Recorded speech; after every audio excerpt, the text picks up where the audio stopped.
favorito.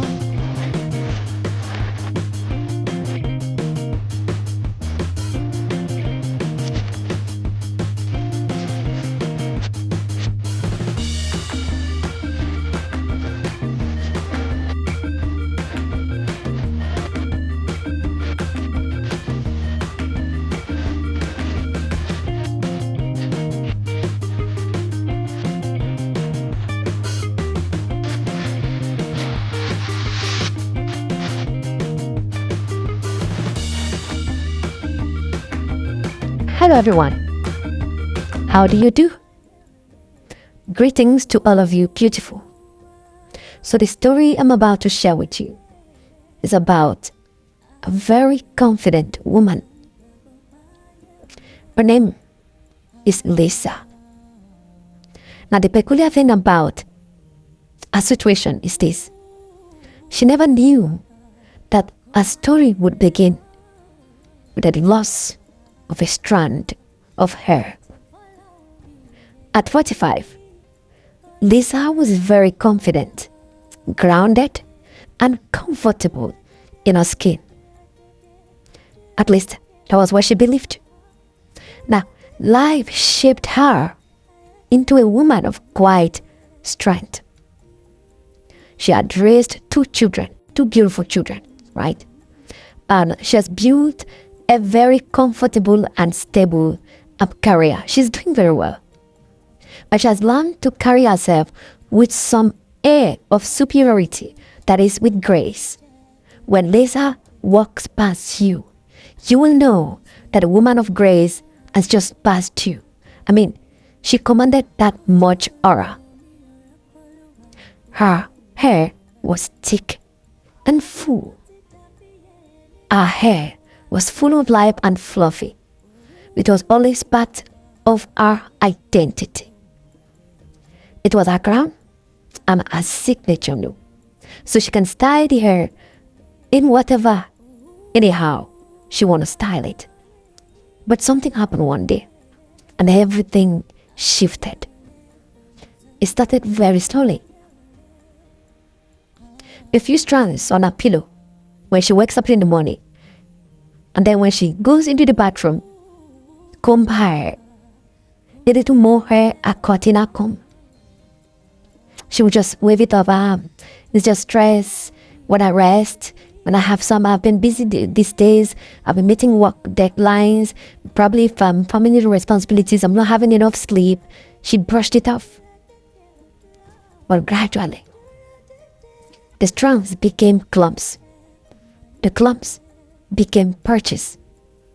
And before she could realize what's going on, Lisa found herself standing in front of the mirror with very thin hair, and she's almost going bald. She was quiet as silence filled the room. Now, that kind of silence that you're like dumbfounded. Not the peaceful kind, but the kind that passes heavily on your chest. She touched her scalp gently, as if she's afraid that it has actually disappeared completely. Then she's told herself, this is not me. But in reality, that was Lisa. The days that followed were filled with confusion and quiet panic. Lisa began doing research upon research, having late night.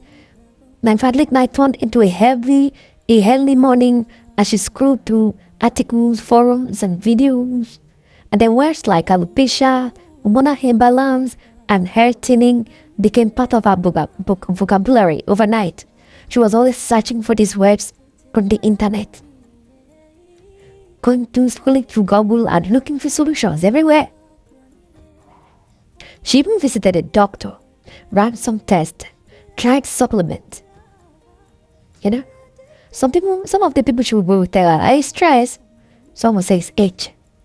If you offered solutions that never lasted or that never became an answer, what happened? She started feeling scared of coming outside. She was no longer herself. She was now a shadow of herself. Lisa's daughter walked into the room, knocked at her door, walked into the room, and asked her, "Mommy, are you okay?" She hid her tears and said, "I'm fine." But her daughter was not convinced. She sat very close to Lisa and said, "Mom," he said something that was really breaking to her. And immediately she said that thing, Lisa realized something. She said, "Mom, you don't have to hide from us." When she heard that from her daughter, Lisa broke down and started crying. Tears upon tears began to roll down from her eyes. That night, Lisa shared everything that she's been going through and how she truly feels. Her daughter didn't rush to say, "This is a one-time solution. This is how to fix it." She didn't. She just sat there, listened to the mother express herself. And after everything, Lisa could be able to, begin to ponder in her head how to put herself together again. Because for the first time, she has begun to feel herself. Now, if you want to know more about what Lisa later did to come out of the trauma, please comment part 2 in the comment section below. And I will tell you everything that happened to Lisa and if there was any way out or not. Thank you for coming around on this channel. God bless you. Remain blessed. Keep it locked. See you on the next one. Bye.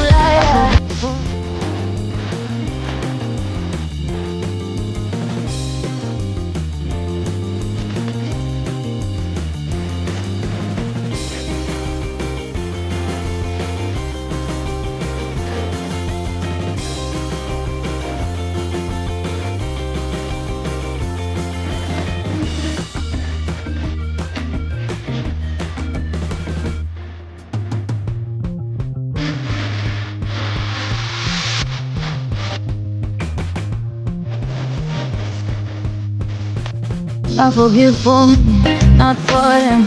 I choose peace again and again when my heart